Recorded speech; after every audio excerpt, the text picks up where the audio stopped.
Hello, this is Deborah Anderson, the BlkWmnAnimator. Come back to you with another video. And in this video, I have James Tucker. Welcome, welcome. It's good to be here. Can you introduce yourself? I'm James Tucker. I am a animator slash producer slash character designer. I've been working primarily with Warner Brothers since 1995. Well, actually, before that, I got my start working for an offsite studio. But so almost 30 years, I've been doing stuff for in animation, primarily for Warner Brothers. Nice. So, where are you from, and how was it growing up? I was born in Gary, Indiana. I'm probably either the first week of Gen X or the last week of Boomer. I prefer Gen X. It gives me a few. Right. So I basically grew up in Gary, Indiana, home of the Jacksons, Michael Yes, Jackson. I was gonna say that, but you know. And a lot of other people actually, but too many to name. But yeah. it was a small urban town right outside of Chicago. So we got a lot of Chicago media, which I think informed a lot of my influences growing up culturally. A lot of local kids shows and animated shows and like, back then they had kids hosts who did like who would draw on TV and, so I got inspired early on from that kind of exposure to be an artist. Other than that, I was an introverted kid, a daydreamer. I had friends, of course. I kept to myself primarily just to teach myself how to draw, just in my head a lot. And, but it was what it was. I had nothing to compare it to. So yeah, I enjoyed it for what it was. What are some of your best childhood memories? Oh, geez. Huh. I was such a TV kid that I think I remember more stuff that I watched than I actually experienced. But, it was just a regular kid's life, bikes playing around. I didn't do too much of that. Once I discovered I loved drawing, I really started sequestering myself and, just drawing. And comics and that, comic books and that kind of thing captured my imagination. I kind of set my path from that. But it was, back then we had, the schools had courses that covered a lot of range, music, art, those types of things. So I was always inspired and mentally and creatively stimulated by the environment. So, yeah. Do you have a favorite, custom or tradition that your family did growing up? I could be funny there, but I won't. Custom or tradition?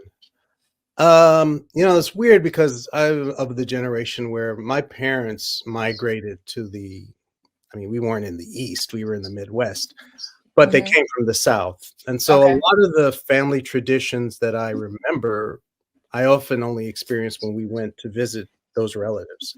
Yeah. And they lived out on a farm. And so there was so much outdoors to absorb. They had animals, they were, farmers. And so just being outdoors, riding horses, things that I never would have experienced in an urban town that I lived in normally. So just pretty much going to the South and experiencing all that kind of stuff, like the outdoors, animals, fishing. Eventually we moved there when I was 14. And so I got a lot more of it. Yeah. In the South, I got a lot of other things that I probably didn't enjoy as much, but Right. it was it gave me a balance because I was born into an urban setting, and then moved to a very rural setting, and so I think I got a little bit of city, a little bit of country, and it really informed my breadth of knowledge about experiences. So Is there a funny story your family tells about you that you'd like to share? They better not. I don't, the only thing I remember is that I remember, I'm the second grandchild, and I was my Mhm. mom's first kid. Mhm. And, you know, young parents, they have kids, but they really have little versions of themselves that they want Mhm. to graft personalities on. And so they tried to give me a nickname, Kip. Mhm. And I don't, I was only a child, but I must have rejected that outright because I wouldn't answer to it. I was not that. Mhm. That wasn't going to be me. And I knew early on that was not what I was going to answer to. So that's the Mhm. only thing from a very young age, I remember Yeah. uh, being told about, oh, well, we wanted to give you that nickname, but you wouldn't have it. And I'm like, yeah, no, it sucks. So, yeah. Yeah. When I worked in Louisiana, one of my Mm. coworkers tried to call me like Sparky.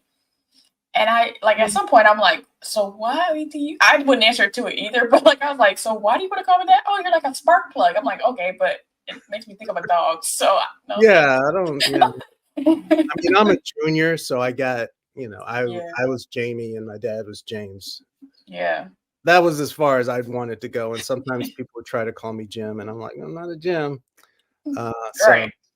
but I have a bad habit of giving people nicknames when I can't.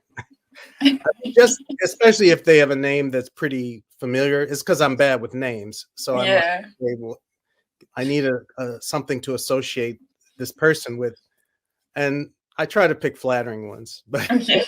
sometimes I tell them, sometimes I don't. But Right. anyway, yeah. With you drawing all the time, what was your journey in art and animation in your childhood to, adulthood? Well, of course, I was like a typical kid of the '70s watching Saturday morning cartoons because that's all we really had, and whatever, reruns they would show, like Looney Tunes and that stuff in Hmm. the afternoons. And like I said, there were shows on where a kids host. In our case, it was this guy named Bill Jackson who would, he was a puppeteer. He did all the voices, he designed the puppets, he drew. He was just a full out artist, and I think he later ended up moving to California and teaching at Cal Arts, I think, after he Hmm. retired. He had an afternoon kids show that I was just obsessed with, and a lot of people of my age range who got into animation who happened to be from that region. And there's a bunch of Hmm. we were called the Chicago Mafia when we eventually migrated out to Southern California. Hmm. We were all from the same region, and we watched this guy, Bill Jackson, and he was an Hmm. inspiration to all of us. So anyway, that kind of got me started drawing, and I just kept at it because again, I was a bit introverted. Well, ambivert. I can pretend to be extroverted when I need to, but I'd much Yeah. rather be alone somewhere drawing, and that's Yeah. pretty much whenever I got a chance, I would do. Um, then slowly I got involved with comics through basically the old Batman show, because that was my Hmm. first exposure to superheroes. Uh, Yeah. and so seeing that show as a kid and in reruns, I was it just blew my mind open because it's such a creative, colorful show, and it's Batman. It's just and I became obsessed with Batman. So that's what I was drawing a lot in those early years, and then I slowly you know went from basically drawing Batman badly as a little child. I started wanting to develop skills. Back then, we didn't know how this stuff was made, you know. Right. Um, but I was curious, and my parents had kept. I mean, this is old school. This is Gen X stuff, but we kept Hmm. a series of encyclopedias in our house. So that Hmm. encyclopedias was what you went to when there wasn't a Google. If Yeah. you wanted to know some stuff, you had every family of means, quote unquote, had a set of encyclopedias, and anything you wanted to know about was supposedly in those books, which not was Hmm. true. But they had a section on animation, and I Hmm. remember it was they were basically showing how they made a Charlie Brown special. I didn't understand it, but I saw the cells. I didn't understand that they meant it was thousands of cells. But Mhm. I was like, it started formulating okay, there's a way to make this stuff. There are people who make this stuff, and that kind of set me on a path of like, well, I know people make that, so I can learn how to draw, and maybe I can do that. But I Yeah. was very, you again back then it was only Saturday morning cartoons and a few Disney things Right. every 4 or 5 years. So it wasn't like there was an industry or Right. schools telling you, oh, you can make a living as an animator. And so my goal was just to get paid to draw.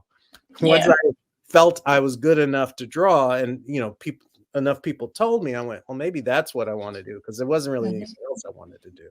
So I just started, I was always good in art classes. It became my identity. A lot of people knew, oh, that's the kid who draws well. Yeah.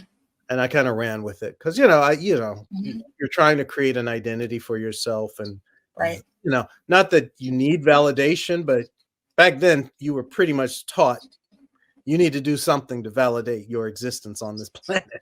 You have to Yeah. do something. And, I was lucky in that I knew from an early age what I wanted to do in general. And then I just Mhm. kind of honed, I had no idea I'd end up doing what I ended up doing. But I Yeah. really, the goal ultimately at first was just to get paid to draw. So I Yeah. think I Like jumped ahead, but that. that was my childhood trajectory, is just, art saved me from all the other disciplines and courses and school things that I hated, and because I really hated school apart from Yeah. so Mhm. I really hated it. Anyway.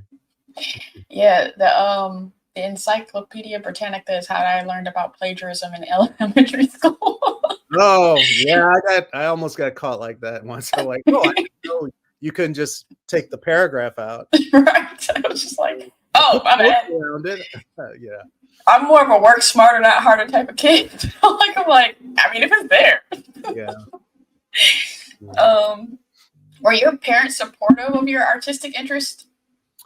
I wouldn't say they were overly supportive because, again, back then, artists were Hmm. either, hippies, uh, they weren't, and especially coming from a black family, there was no, the successful quote unquote artists were few and far between, and they lived in New York or Europe, and they weren't in Gary, Indiana, Right. even though actually they were, it's just no one knew about them back then. And Hmm.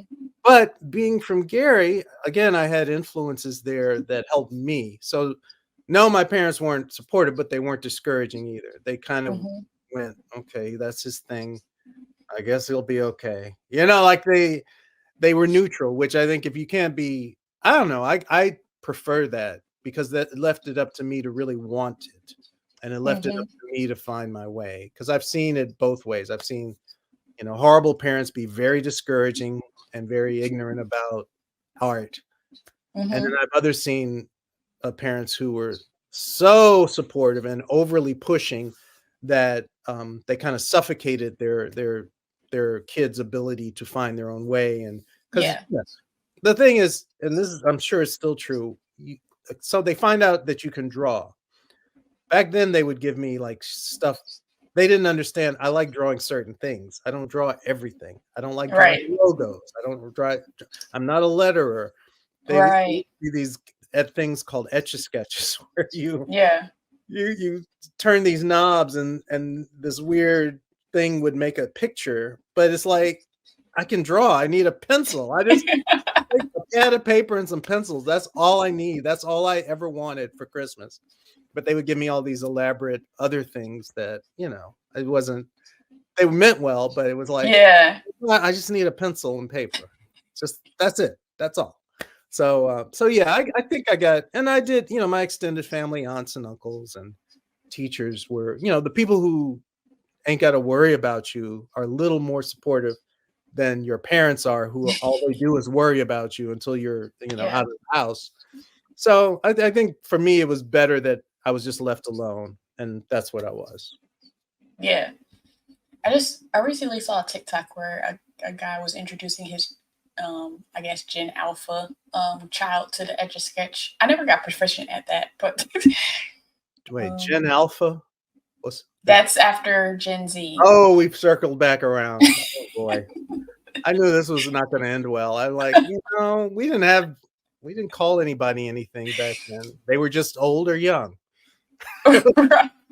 But Said anyway. that they changed us, like we were Generation Y, and then they changed us to millennials. And I'm I mean, like, I why really would don't y'all like do it. that? Yeah, I don't like it because it's again, we don't need more things to pit ourselves against each other. And Yeah. every generation ahead is supposed to be helping pull the one behind them up. Mm-hmm. And Yeah. yeah, so I don't like the trend, but it's the trend. So Yeah. So what were you saying? I just don't like the millennials, and then they made people hate millennials. They blamed us for everything. Like they forgot about Gen X, and then they blamed millennials for everything. I mean, I'm like, wait, that's Gen X. Wait, that's Gen Z. What? No matter what you do, the generation that follows you is going to blame you for the messed upness of everything. I mean, it was the older people too. We were blamed for avocados. We're blamed for not buying houses because we're poor. Like, I mean, we're all suffering under generations that have been long dead did. Like, I mean, the blame game of one generation is I mean, by that logic is like, well, how did millennials get to be that way? Someone raised them. So it's nobody like, use logic when you get to that. And believe me, being raised by people who were firmly baby boomers, they didn't know what. I mean, no, we don't know shit either. So right? Bleep that if you can't forget. I know about. Oh no, you can be your toe on it's YouTube. Okay. No, you can be your toe. But yeah, so I don't know. I find, I'm definitely, my age, that interests skip generations, and I tend to find that people I'm talked to who are in their 20s now seem to like some of the same stuff I liked that the generation right behind me doesn't. Like it's weird how interests, and like a lot of I've been meeting younger people who are all into analog. Like they like all they know was digital, and so the old way of doing things appeals to them more. I had someone interview me just about using Xeroxes. They're fascinated with copy machines, and I'm like, is that okay? I was in a group this week, and somebody spelled. I mean, it was like we were playing like a little game, and somebody mentioned Xerox, and then they're like, "What is that?" I'm like, "How young are y'all to not know what Xerox is? What the heck is going on?" Now I'm old. Like, okay, I guess. Yeah, gotta get old sometime. It will happen. It creeps up on you. Suddenly you're like, I mean, lately doing my job in the writer's room, I was realizing how significantly older, because you start, references I used to casually drop and be around people who instantly knew what I was talking about without me having to preface it. Slowly it's become, oh, what's that again? And who's that? And it's like there's no I don't have shorthand conversation anymore. You have to actually use real words. I have the real words and explain, and have to find a current analogy to like I can't just name drop a stupid character on a show from the 70s and someone knows what I mean. You're in a meeting like you see that pound sign, they're like the hashtag. Oh yeah. But hey, I mean, it's constantly changing. It's going to be something different in another 5 years. So, yeah. I'll just stay archaic.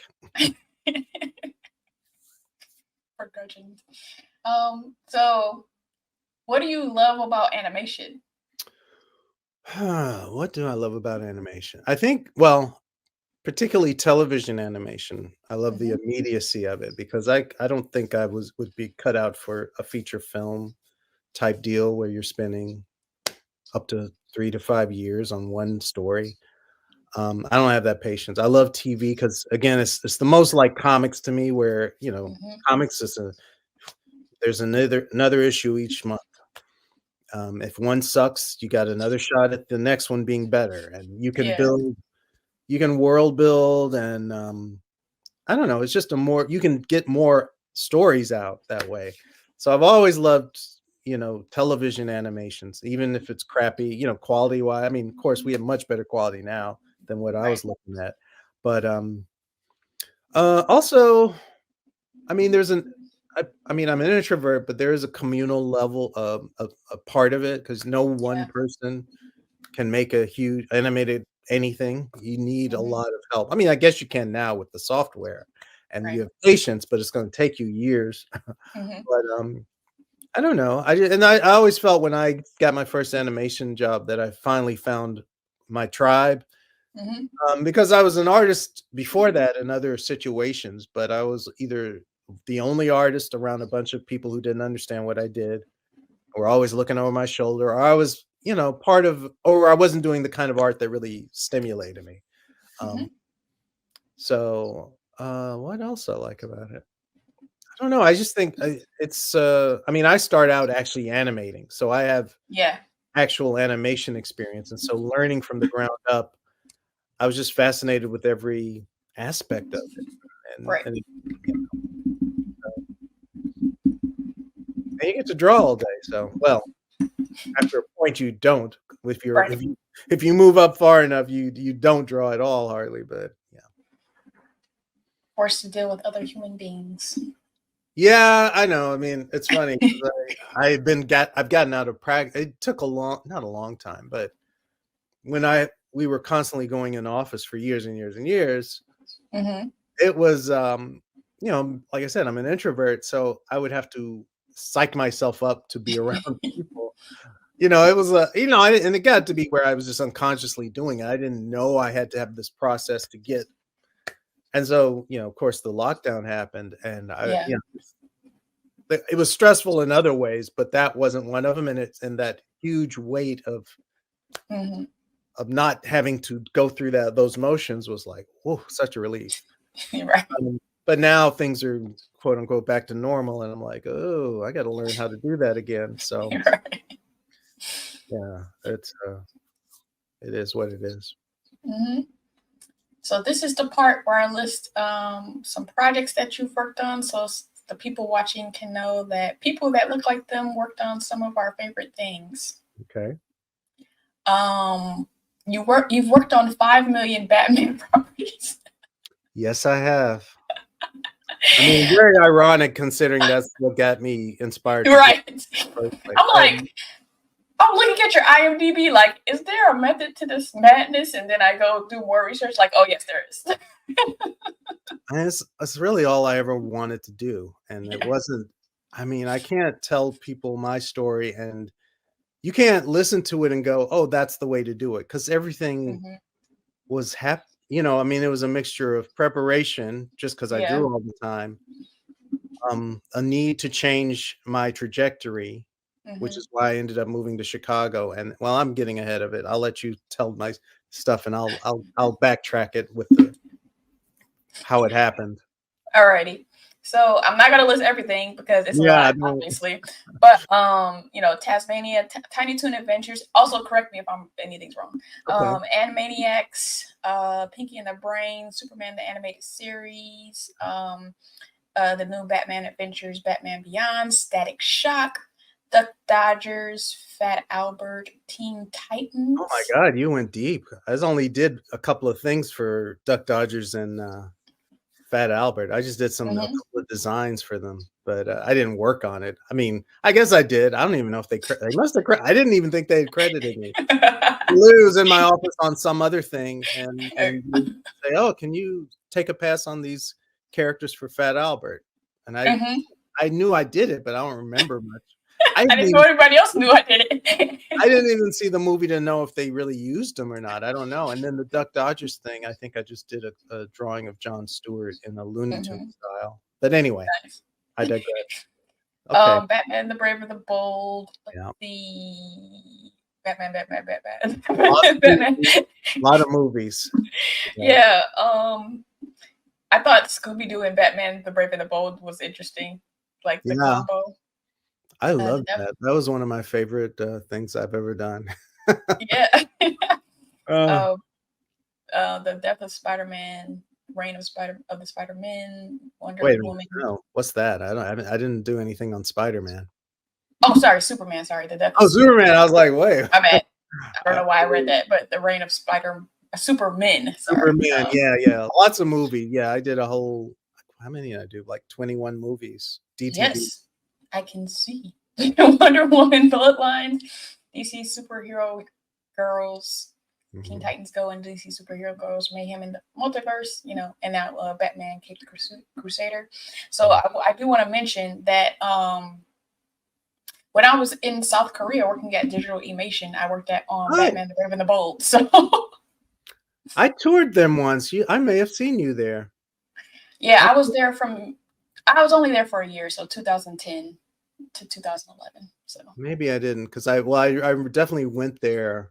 Yeah, Brave and the Bold probably was over by then, but I remember going there for some other projects.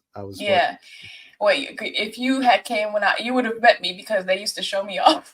Like I can imagine, yeah. And that led way to a lot of more foreigners like working there actually, because I mean, like, obviously there were the overseas directors, but I was working directly for the company. I didn't work for like Fox or Warner Brothers or anything.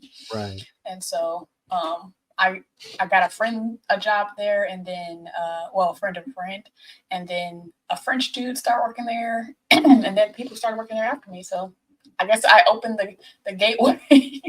Well, I would say, because I got my start working for a small subcontractor right outside of Chicago when I moved back to the Midwest, and and that's how I got my training. Like I didn't go to school or anything. I mean, I did go to school, but it wasn't for animation specifically.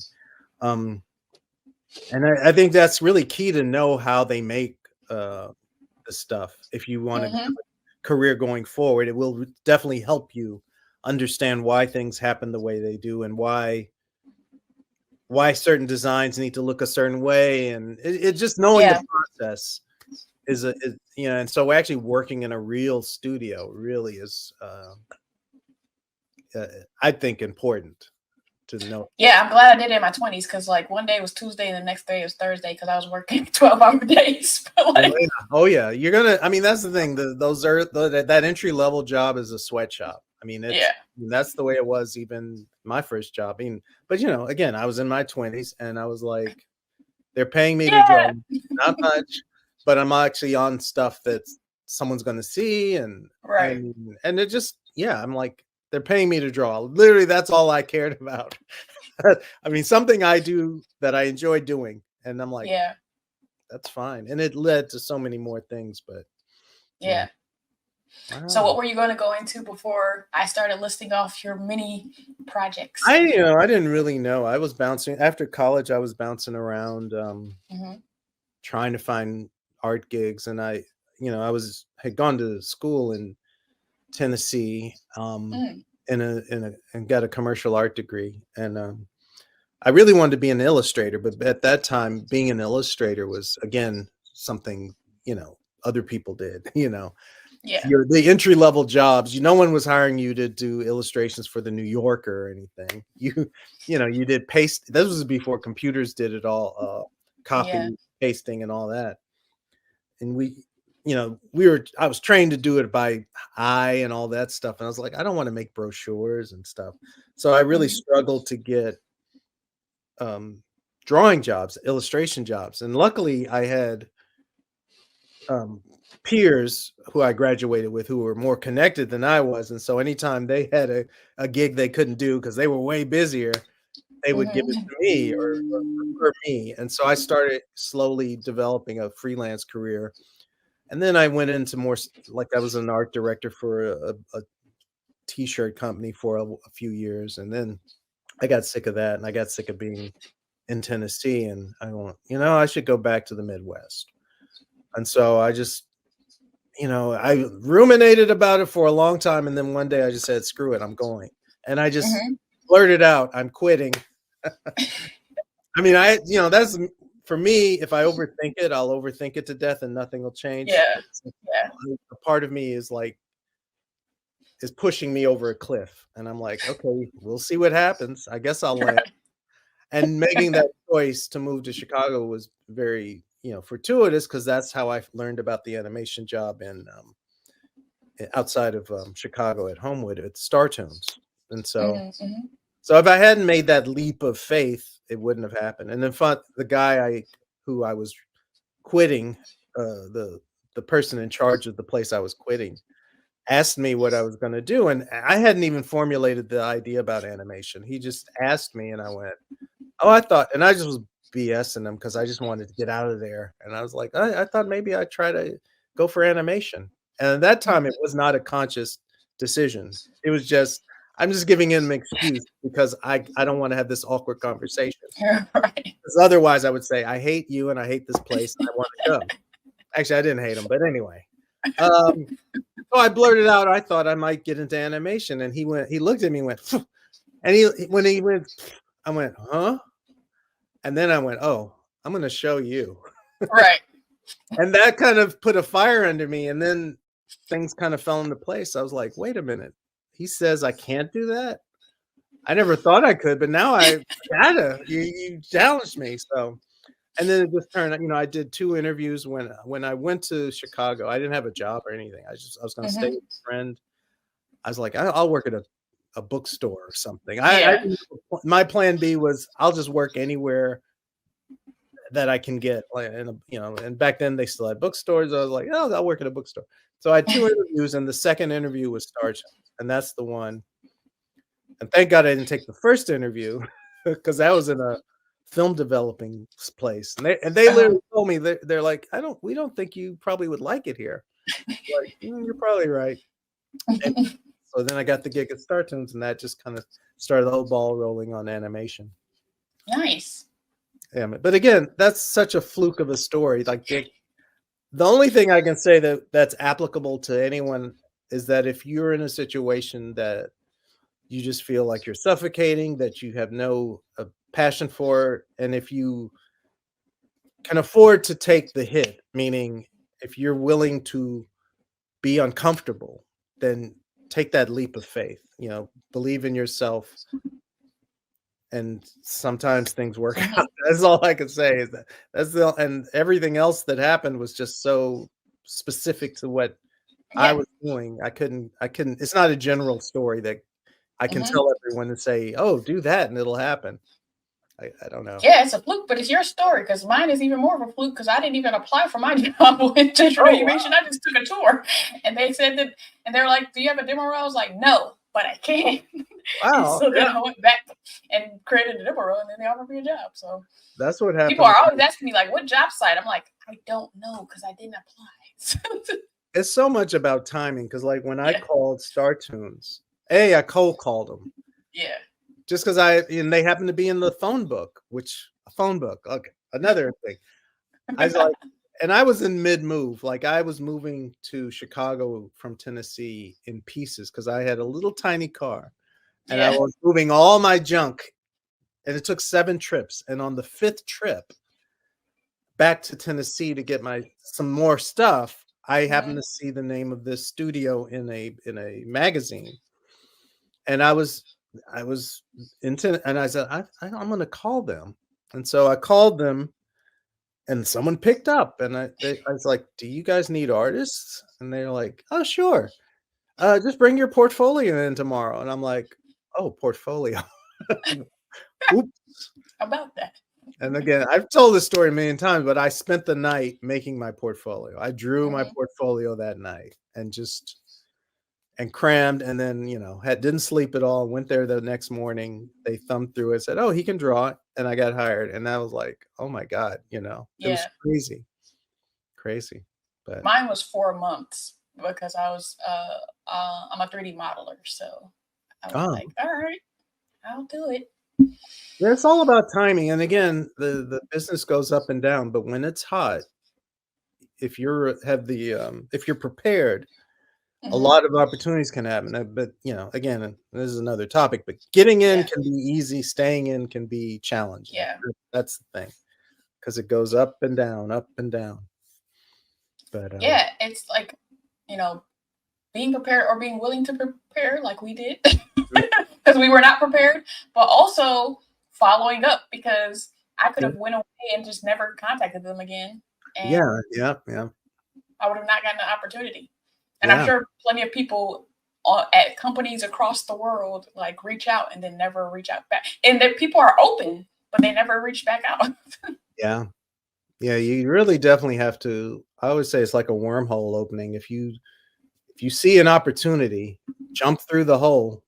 Don't worry about what's on the other side, because you know, you can always leave something, but you don't always Yeah. get a chance to get into something. So Yeah. yeah, so yeah, that's definitely what happened. And then when I moved out to LA, hmm so I worked at Star Tunes for a few years, and we had the contract to do the first, not the first. We were on the first season of Animaniacs, and we did 10 episodes. When that 10 episodes finished, there was no renewal yet. I mean, of course, they went on and did more later, but at that time, so we got laid off, and so we had to figure out what to do. And so, about half of us went to LA just automatically, and I, being a Midwesterner, and I'd only been back for a few years. I didn't want to leave Chicago, but ultimately I had to. But Yeah. I came out here on a business trip, and I had friends who I'd worked with who were working at Warner's, and I was like, the only thing I was interested in, because I'd done Looney Tunes and Animaniacs, and I could do it, but it wasn't my passion. Comic books, Batman was my passion. And I had missed the chance to work on BTAS, the original Batman the Animated Series, because I was on Animaniacs. Yeah. And I'd read that Bruce Timm was doing Superman, and I went, well, if I go out there to ask apply for a job, I want a job with him. Yeah. And so I asked some people I had worked with at Star Tunes if they could give me a meeting, and they did. And that was another thing where I had to make up a portfolio, because I didn't have stuff that was geared toward what he was doing. Right. So I did that, and he hired me, and that was the beginning of that chapter of the career. But yeah, it was. But again, it's being prepared and making that extra step, doing that extra bit of preparation, and doing specific preparation for the job you want. It's not enough to say I have this much experience doing these general things in animation. If you want a specific job, you have to do a little research and say, well, what niche can you fill for this producer or person who's going to hire you, and gear your portfolio toward that. Yeah. But yeah. I'm from Detroit, so is there anything that you miss about the Midwest? Oh God, the food, the people on a certain level, because they're very, I won't say they're not as. I mean, in the South, you get this fake kind of politeness, genteel, backhanded politeness. In the Midwest, I mean, if they like you, they like you. If they don't say anything. They just go their own way. I like the idea of Chicago. As a friend of mine once described it as being a big town. Not so much. He was from New York, so he's a little snobby. He was like, Chicago's not a city; it's a big town. And I was like, yeah, I actually get that, and I like that about it. I really like Chicago. I just couldn't find a steady work there. I had to move out here. But I don't know. I like Midwestern values. I mean, I feel like I'm a Midwestern because I spent so much time being raised there, and the culture there. I mean, people don't give Chicago or the Midwest a lot of credit for culture, but a lot of things are created there. And musically, theater, art. I mean, it's all there, and it's manageable. I mean, it's not like going to an LA or a New York, and you just, if you don't have the goods coming off when you get there, you're gonna get swallowed up. Chicago, I was able to find my footing and find peers who liked things that I liked, and I don't know, it was just a different experience. I liked it a lot.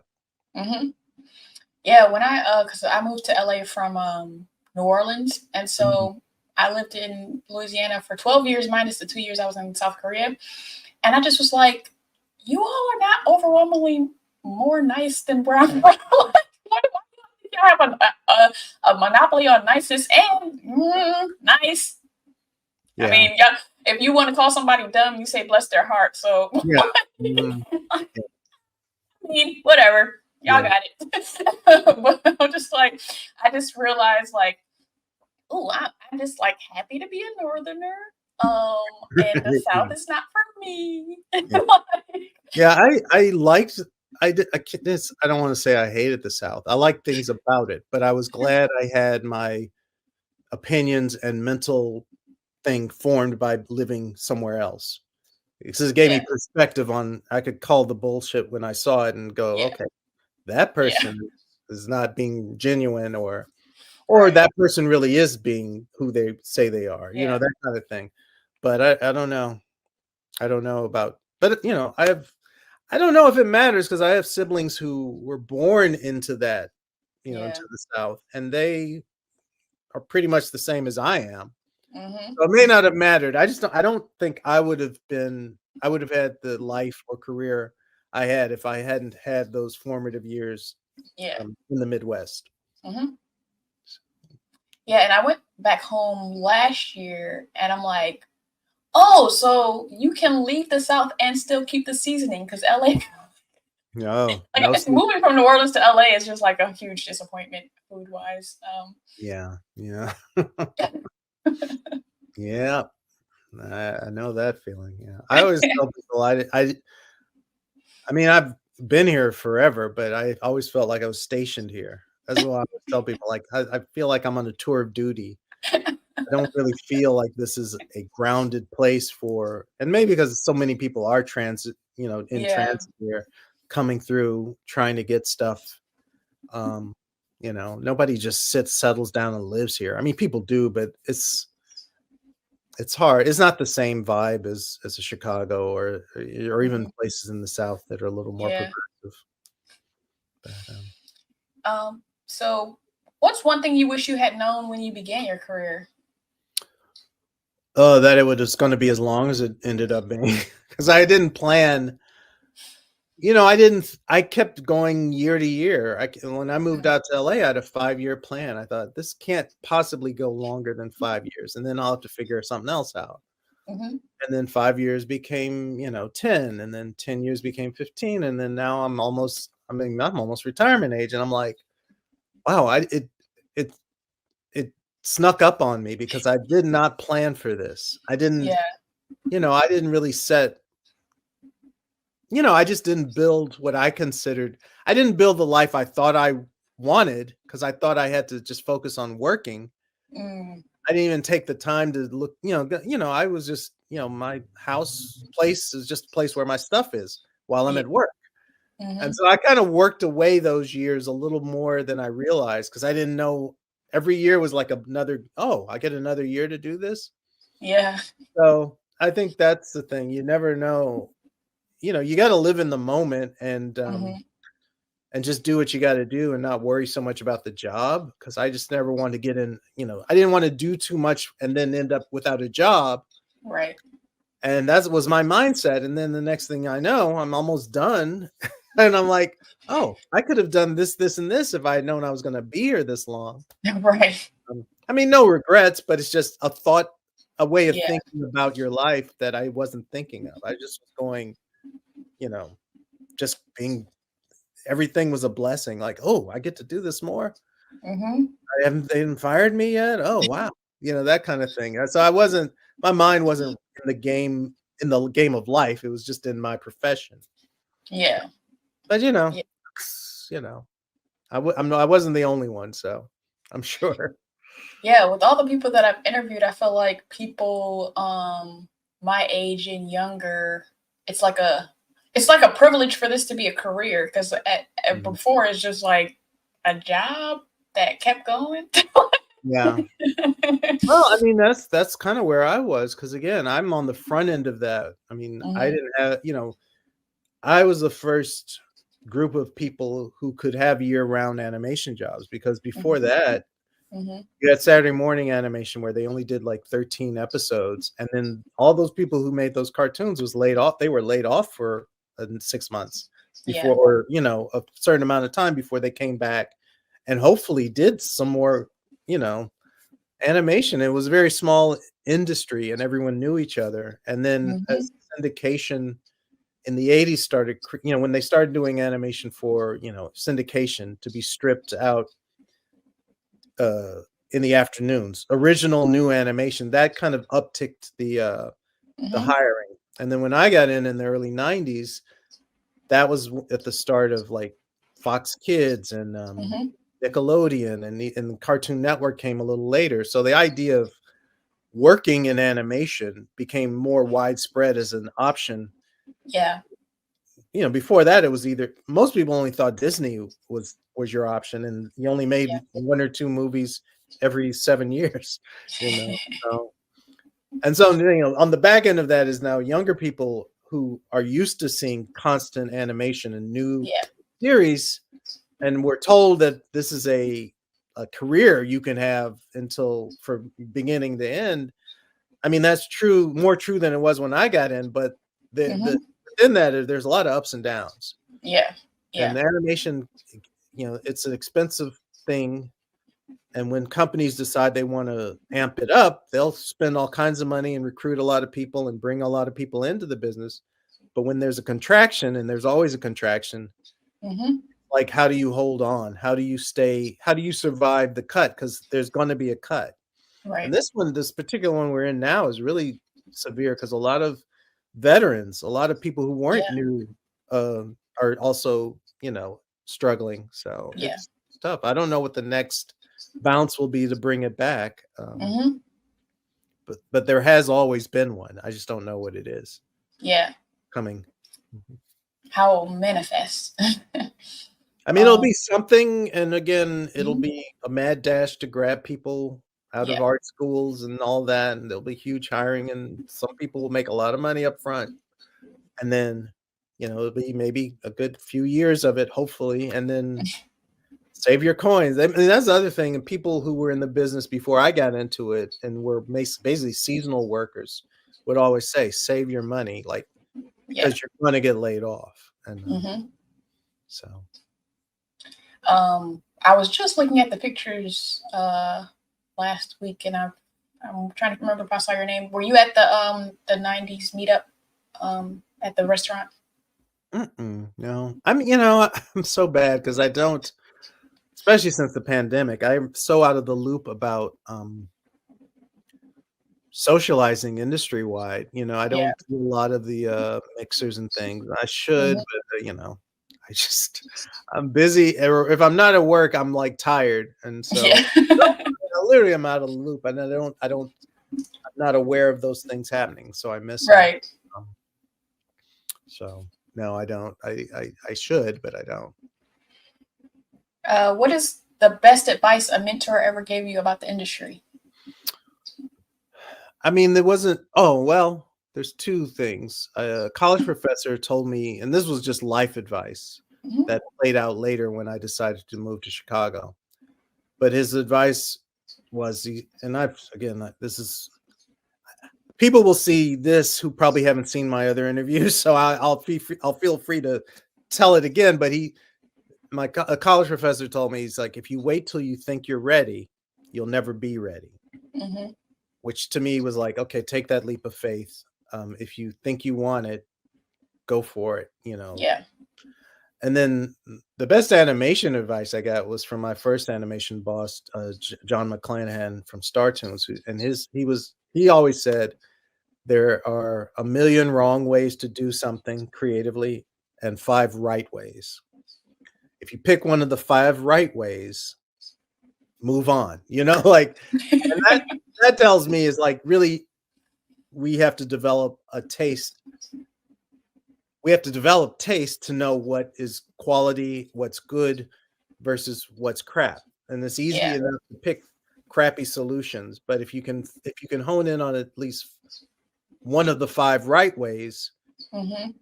keep going. Don't obsess over it. Just have Yeah. faith in your taste level and keep it moving. That's how I interpreted it, but, it also Yeah. keeps you from getting stuck because a lot of people, especially younger people who may get an opportunity to do a project, think it's their only shot, think it's gotta be perfect, and it's gotta Yeah. And what he gave me with that advice was that, okay, you have to, at the end of the day, keep it moving. Yeah.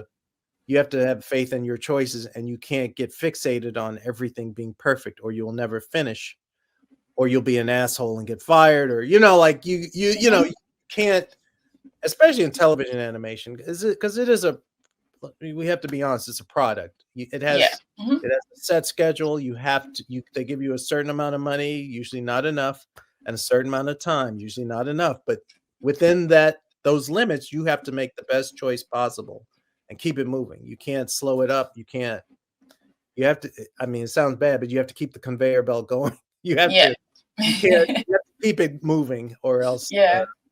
you know, it's not good.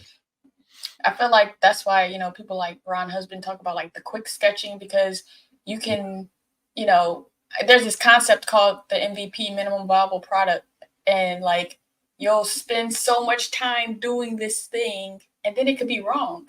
So if you just get it out there and get it somebody's eyes on it, then you can at least be going in the right direction. Yeah, I always tell people, like designers who want to present a crisp, cleaned up design, and I'm like, keep it loose, because if I'm looking at something, if it's so clean, it's either right or wrong. If it's loose, I can say, oh, tweak that, I don't like this, Yeah. but you can do that, like it's something I can respond to. When it's completely cleaned up and tight, it's either right or wrong, and 99% of the time it's going to be wrong. So, because I don't have anything to give an input on or to tweak, because it's a cleaned up drawing, it's finished. But yeah, and that loose drawing, and also being a fast drawer really helps. I mean, one of my summer jobs before I got into animation, I worked in a theme park in Tennessee called Opryland. It's defunct now, but I was a caricature artist, and you only got paid what you drew, meaning you got paid a little bit, a portion of the sale, and then a tip. And so it was draw or die. And so you had to keep drawing and drawing strangers who you've never seen before. They sit in your chair, and and I actually wanted to draw them to look like themselves. So I was a little slower, but even with that, I still picked up speed. Yeah. Where I could actually draw something that was pretty good and still not take forever, And that really helped me when I finally got into animation. So yeah. Yeah. I feel like Leonard Robinson said he did that too. Yeah. And I feel like Adrian Norman Brown. If you could change one thing about the industry, what would it be?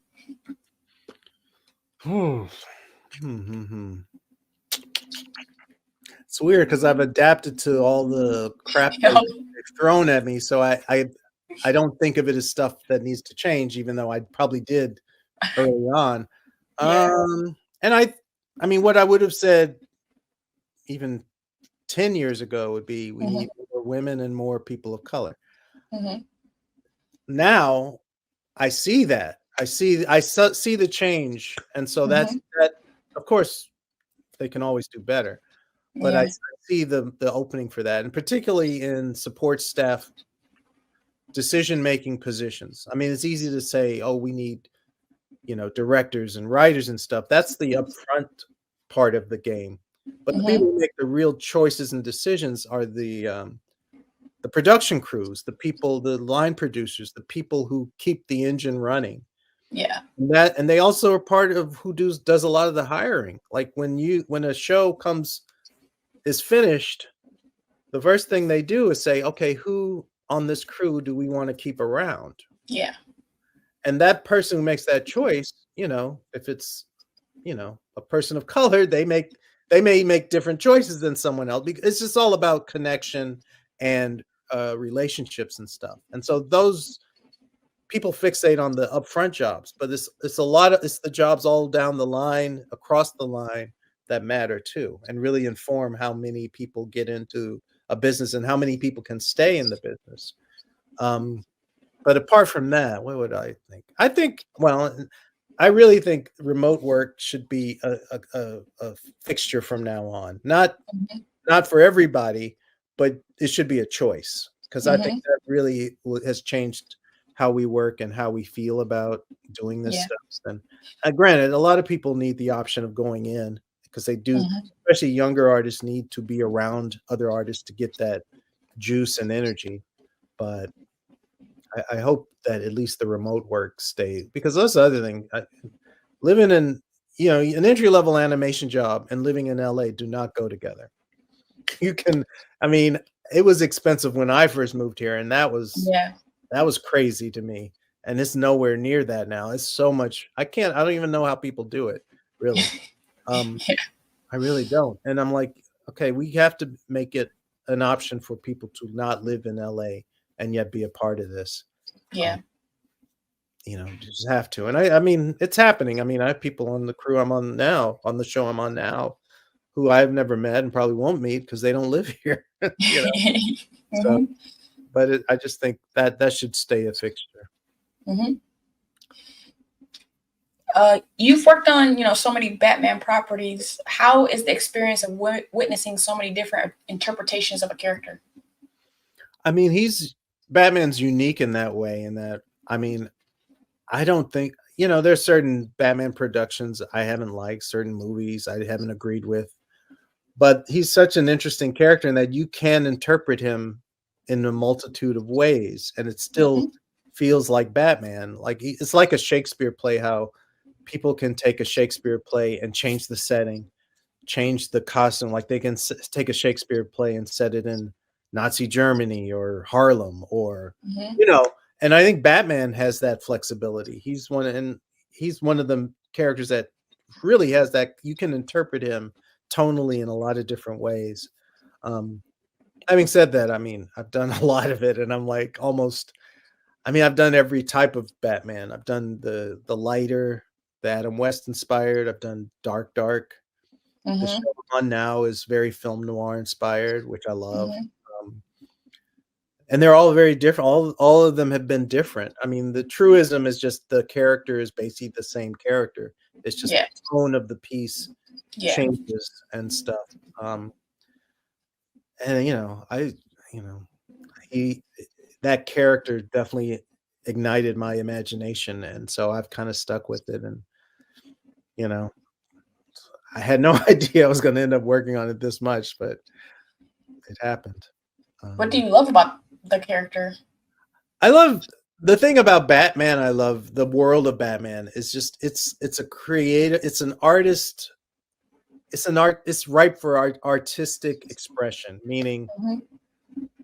if you just look at the '66 show, I mean, the art direction on that show, the colors, the costume design, the inventiveness of the character it's things you can do with Batman you can't do with any other character except maybe Spider-Man. Spider-Man has Mhm. a visual, and clearly it does because Spider-Verse, Mhm. there's umpteen versions of Spider-Man in that. Yeah.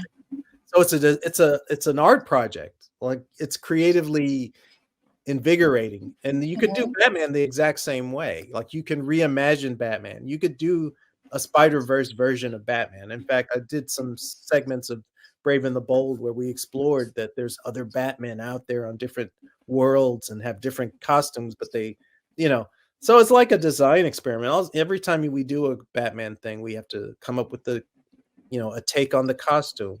Yeah. Redesigning the Batmobile is a huge creative endeavor. The Batcave, um, how the villains look, like everything is a design problem to be solved with, and a reimagining and things. And Mhm.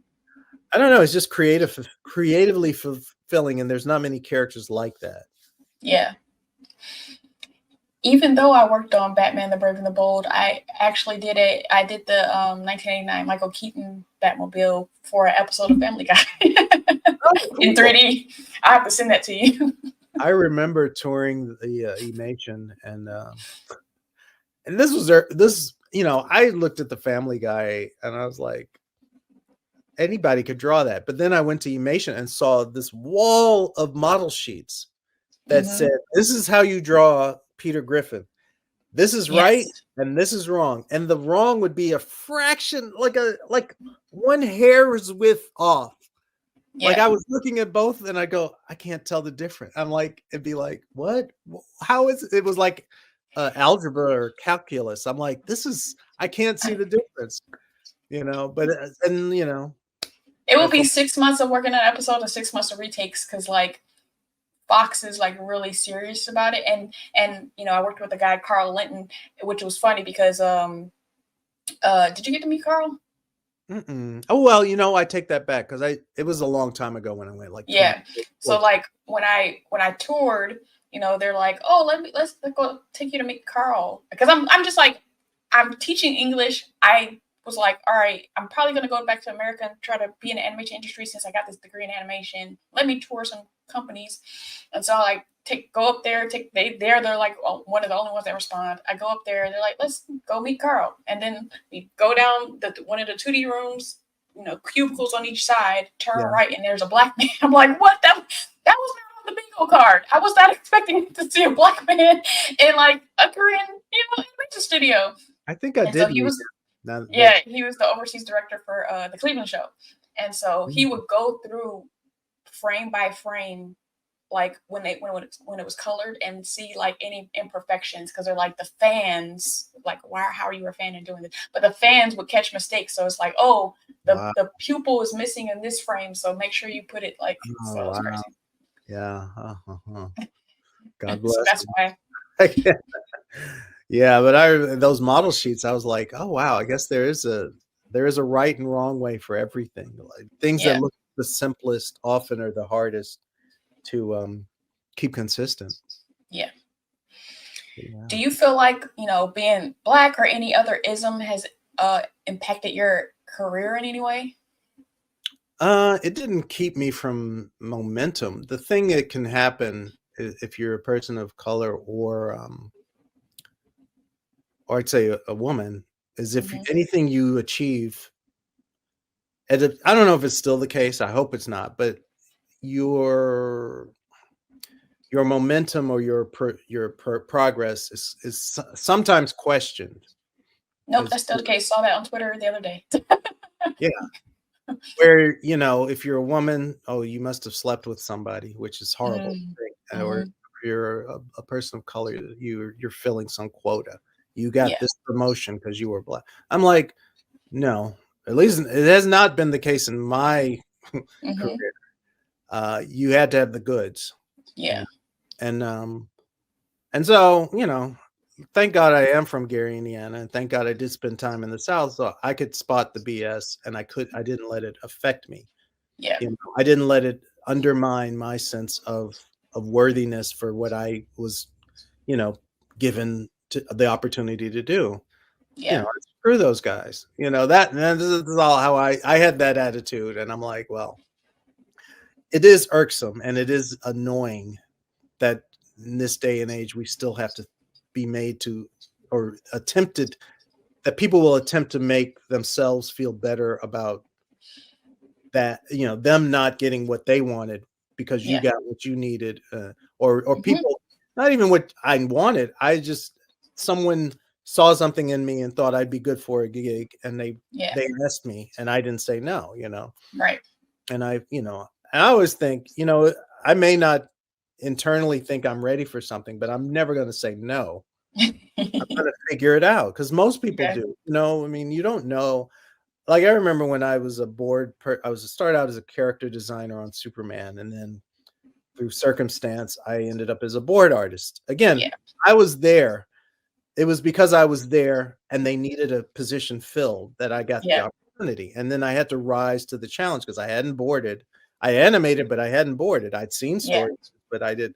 So I had to learn really fast. So every little opportunity, I just had to meet the challenge. And then there came a time to be a director. And I, I was made a director, or asked to be. Hmm. And I accepted, but there were some mutterings about, and someone actually told me, had the nerve to say, "Oh," their quote generally was, "Oh, you're lucky you're a minority." And I was like, I mean, and you're unlucky that you're an idiot, I mean, I wish I had said that. But the thing is, you can't even give that stuff air. even though I am Yeah. giving it air now, just talking about it, but I hadn't really talked about it much. Yeah. And so I would just tell people of Yeah. color and women, you have to know that people are going to try to undermine you through professional jealousy. And, if you feel and know you can do the job, the thing is, nobody knows they can do the job until they get the job, because Right. every job is different. You rise to the challenge. And if believe me, if you're not gonna work out, you're not gonna stay Mhm. long. So, Yeah. and that's true of anybody, no matter who you are or what you are. So, don't let anyone undermine you. You're Yeah. worthy. You're as worthy as anyone else to be doing stuff in this business. It just always amazes me that it could be 100 people and the one black person or the one is the one that like so the other people like they aren't lucky, Yeah. but I didn't deserve it even though I'm the Right. only one. Like, Yeah. okay, Yeah. if that makes you feel better, rock Yeah. with it. That was I remember once we were, and I've told this story too, I guess, but Hmm.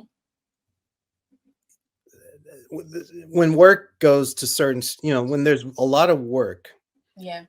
it tends to happen, or at least it used to. I don't know about now, but Hmm.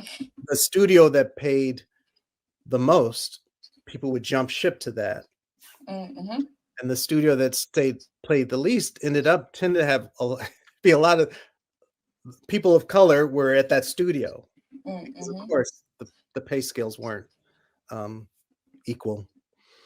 And so there's one time at Warner's where I don't know what was going on in the industry, but there was pretty much every black person in the business was working at Warner's at that point. And it Hmm. was lunchtime, and we were going, we were all on different crews. It wasn't like we were palling around. We didn't congregate, God forbid we would hang Or out. But it just so happened it was lunchtime, and we all got on the elevator at the same time. And the elevator was uh-huh. it was just full of black people, packed with. And I looked around and went, if this elevator crashes, there won't be any black people in the industry. So we were all at Warner's at that particular moment in time. And it was just funny. Yeah. And everyone knew what I was talking about. Yeah. Since then, there are many more. Yeah. Uh, Yeah. but it was just funny. Yeah. But Yeah. I mean, again, I look at it this way. When I go to the Hmm. office, I know what I am. I know where I Hmm. come from. I know who I am. But the Hmm. main thing I'm there for is because I have something in common with all these people, is that the love of art, the love of animation. We all have some of the same influences that brought us together to do this gig. And, while I never forget where I came from, I don't, I try to meet people on equal footing.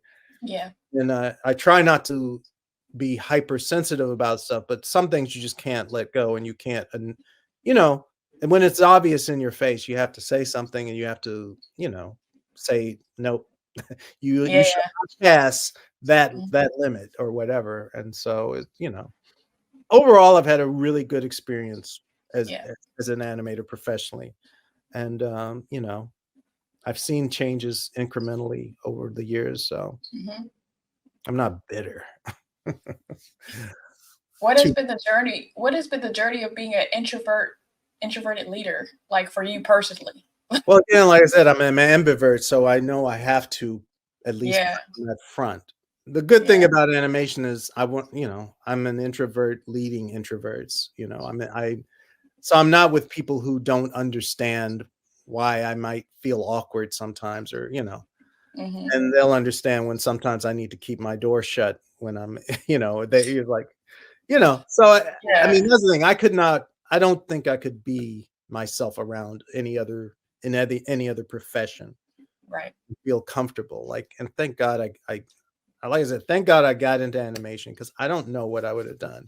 I tried working in regular jobs in corporate America. And I mean, yeah, animation's corporate, but it's nothing like real, jobs where you have to wear, professional attire. And so you have to Yeah. figure, oh, I got to iron shit every morning and all that.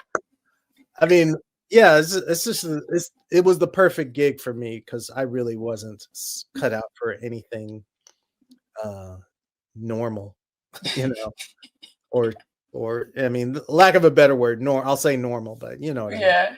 Yeah. I just like, thank God. I mean, I don't know what I would have done if I'd had to do something else. I don't know. I'd figure it out, I guess, but Yeah, you would. um, You've proven that. You're I guess. um like you've had a successful career, but what do you hope young animation professionals are doing in the current landscape that you maybe wish you could have, because we have YouTube, we have the tools, we have Yeah. a lot of accessibility. What do you maybe wish you could have done that you're hoping young people are doing?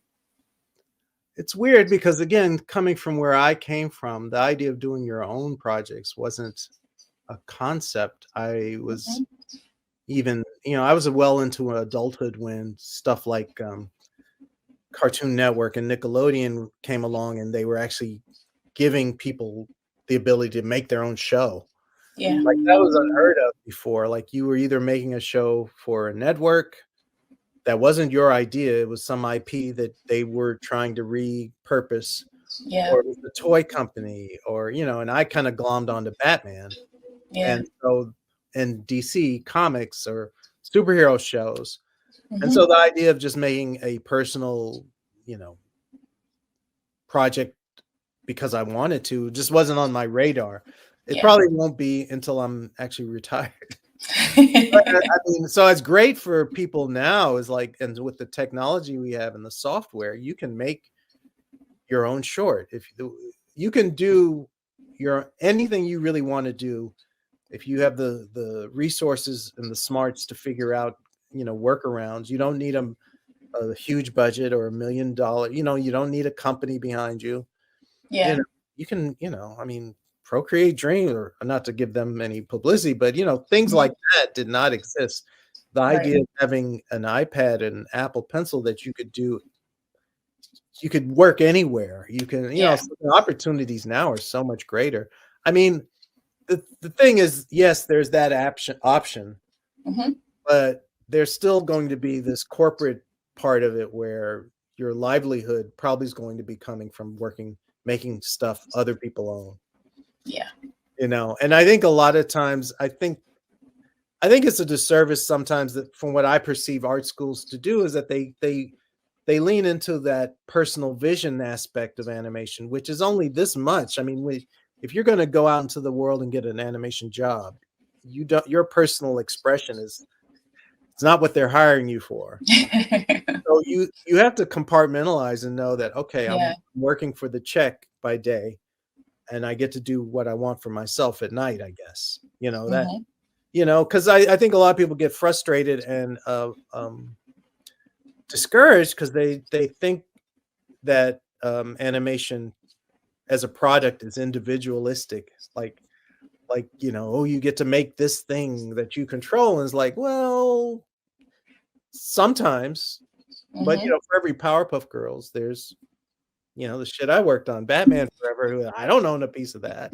Yeah. I wasn't expecting to. I don't, that's not what I went into it with. So, or, like something like a Steven Universe, a phenomenal work of art, but it wouldn't have been made for certain other places. I mean, Cartoon Network was set up for that kind of thing. Right. And they're not, most places aren't, especially when there's a contraction. Like now we're going through the contraction. So you're going to see a lot of the new things you're seeing are probably going to be IP stuff for a while until somebody breaks through or one of the companies decides to take a chance on new product, new ideas. That's just the way of the world. Yeah. Um, but as far as myself, no, I did what I wanted to do. It just so happened it wasn't stuff I owned. Hmm. I'm not an entrepreneur. I mean, Hmm. I literally wanted to clock in somewhere and get paid to draw. I did not have lofty goals of individual artistic expression. I just wasn't wired that way. Yeah. Good thing, because if I had been, I'd been very unhappy with my career. Yeah. It wasn't built for that, you know. Yeah. So A few more questions. What are 3 movies, or you could do TV shows that you'd recommend to my audience, and why? oof. My tastes are so bizarre. And that is fine. Express yourself. Okay. I mean, And they don't have to be animated. okay. I like old movies. I like witty stuff. So, I mean, I'll just say with the movies that I watch a lot on repeat. I watch I'm embarrassed. There's a movie called The Women from 1939. And it's an all-woman cast, and it's got every big movie star from that era in this movie, and it's just a lot of it's really snappy, witty dialogue. It's very dated because the way they, all the women in it are talking about men, but it's funny as shit, and it's it's just hilarious. I love it. It's funny. Yeah. God. What else? I like a lot of film noir, but I can't single out any one film noir. But the show I'm on now, a lot of it's coming into play. The other movie I like a lot is All About Eve. Again, it's just witty dialogue, snappy. I mean, it's old Hollywood, old school stuff. It is not has nothing to do with my actual life. It's just pure escapism. And God, what else? I'm trying to think of something actually pertinent to this century. It doesn't have to be. Oh, it's an expression of you. I'm thinking of things you said people should watch, and I'm like, I don't know if people should watch it, but I'll go with it. I'm overthinking things as usual. Jump off the cliff. Yeah, there you go. God, okay, I'm gonna say it. Just I watched a lot of it. I still do. Three Stooges. Okay. You want like really pure dumb comedy and just rhythm of how like animation, comedic animation of a certain type, like Looney Tunes. A lot of those animators learned from watching actual, they would watch silent movies and comedy. Yeah. You can get that same timing if you watch a Three Stooges. Yeah. Like the rhythms of comedy. I don't know. Again, those don't date well either for certain reasons. Yeah. Enter at your own peril. I mean, again, I'm a kid of the 70s, and all the stuff we had to watch was reruns from other eras. Yeah. It wasn't, there was only, it wasn't a lot of choice. I mean, you had a lot of reruns. And so that's now I'll probably think of 10 things after we sign off, and I'm like, oh, I should have said that. Should have said that. Oh, your suggestion of the Three Stooges reminds me of like my father's like a college professor, and one of the things he teaches is public speaking, and something he'll have his students do is do Laurel and Hardy bits because public speaking is about timing, and so comedy is about timing. So like it's already written, it's already going to be funny. You just have to deliver it funny, and so and he's that's right. Actually, they're more highbrow than Three Stooges. But they're, people actually admit to liking Laurel and Hardy. Three Stooges is like a dirty secret for a lot of people. They're like, ugh, ugh. But yes, he's right. The timing in the Laurel and Hardy is impeccable. Like it's really the way they set up gags and stuff. It's really like almost a scientific. The timing it's good. It's almost musical.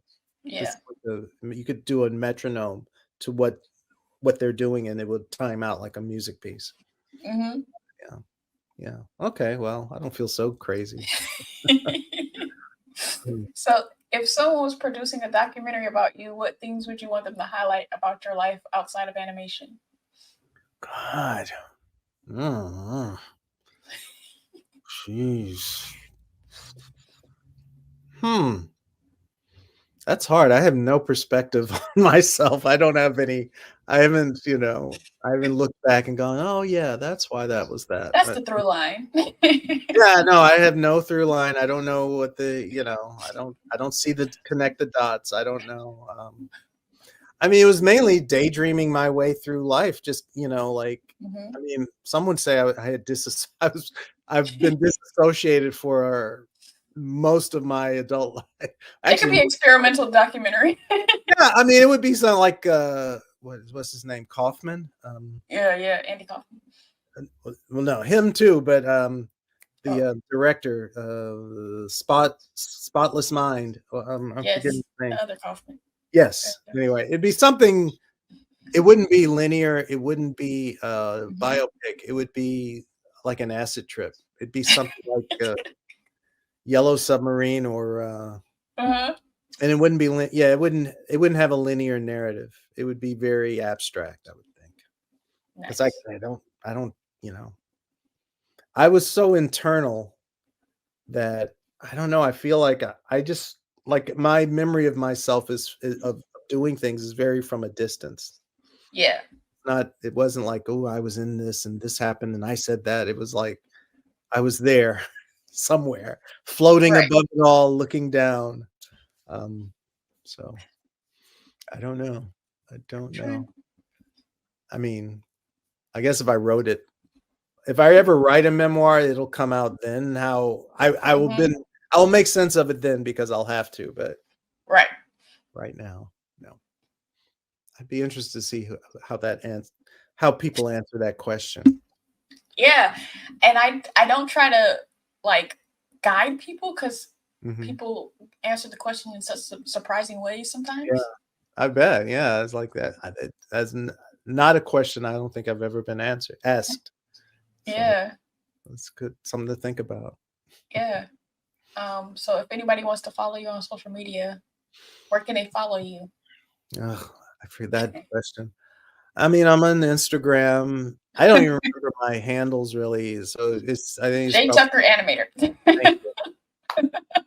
I mean, I troll and I don't troll, but I scroll and lurk.